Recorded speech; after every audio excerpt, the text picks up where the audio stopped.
À toutes et à tous, bonjour. Entre Amadouba et Mactar Cissé, ça ne sent plus bon. Alors là, plus du tout bon. L'As quotidien révèle en effet que le duo vire de plus en plus au duel. En tout cas, le climat délétère règne au ministère, souligne l'As quotidien. Le journal d'indiquer que Mactar Cissé, plus capé et plus technique, mais trop sûr de lui, croyant détenir la science infuse sous la plume de son dire plus Mamadou Tierno Talla. L'As quotidien retient et fait retenir que les relations entre Amadouba et Mohamedou Mactar Cissé connaissent une tension latente entretenue à outrance par leur entourage qui s'embarrasse guère de se descendre mutuellement en flamme. Celui qui est descendu en flamme par le quotidien, c'est monsieur le ministre des Finances. À la une du journal du groupe Avenir Communication, on peut lire le taux de croissance tombe à 2,6% en 2013. Le plan Sénégal émergent hypothéqué. Et pour la petite histoire, le représentant du FMI, le DG de la DPEE et le ministre des Finances ont été convoqués d'urgence à Washington,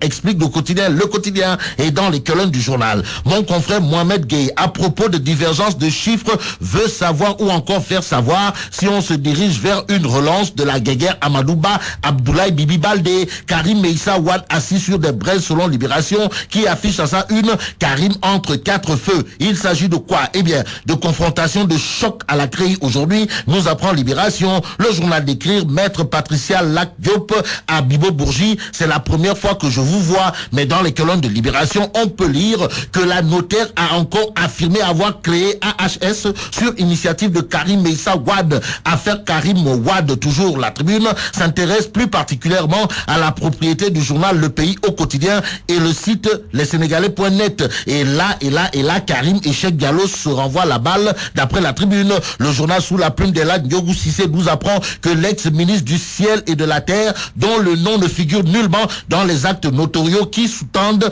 la création de CD Media Group, a nié avec véhémence en être le propriétaire. Le fils de Laye Nyombor Wade s'est déchargé sur son conseiller en communication Cheikh Diallo et son ami Patrick William, renseigne toujours le journal du groupe des médias. Mais une chose est plus que claire, d'après Oumar Faye de l'RL Askadoui, dans la Tribune, le procès de Karim Wade devrait être retransmis en direct pour que les Sénégalais sachent ce qui existe réellement dans le dossier. En quoi Oumar Faye de l'RL Askadoui, toujours dans la Tribune, toutes les plaintes que l'État du Sénégal a déposées contre Karim Wade sont basées sur des articles de presse, internet et sur le livre de Abdoulatif Koulibaly intitulé Compte et mécompte de l'ANOCI. Ce qui, selon la tête de file du mouvement l'RL Askadoui, veut dire que le régime de Macky n'a aucune preuve contre le fils de Laye Nyombor Wade, informe la Tribune. Restons avec le journal qui est avec un ex-ami de Karim devenu sourd de Macky Sall, Khalidou Diallo. Puisque c'est de lui qu'il s'agit, déclare à la une de la Tribune que oui, je ne suis pas à l'APR mais je soutiens Macky Sall.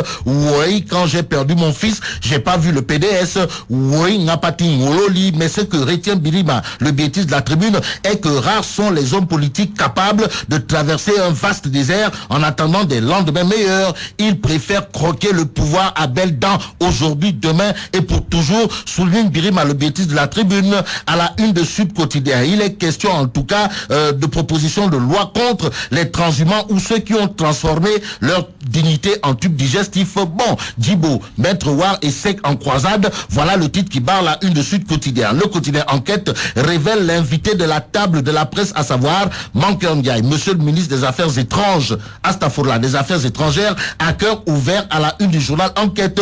Pourquoi faire? Eh bien, pour se prononcer sur la transhumance de l'APR, des locales de la crise malienne et bissau-guinéenne. Intéressons-nous à Direct Info qui nous livre encore les Ndiahoum du comité national du basket sénégalais dirigé par Serigne Mboup. Ndeketeyo, le CNBS détourne les 3 280 000 de Mame Diodio Ndiaye. Plus grave, Direct Info renseigne que la joueuse n'a reçu que 4 millions de Ndongo Ndiaye sur les 5 offerts par Macky Sall. En tout cas, Tiaf Bangui, surtout que ça se passe sous le règne de Serigne Mboup, big boss du CNBS, indique Direct Info. En attendant, terminons avec la Tribune qui parle d'association de malfaiteurs et vol en révélant que 2 voleurs à bord de charrette exterminent le cheptel de Mbao. Ainsi, mais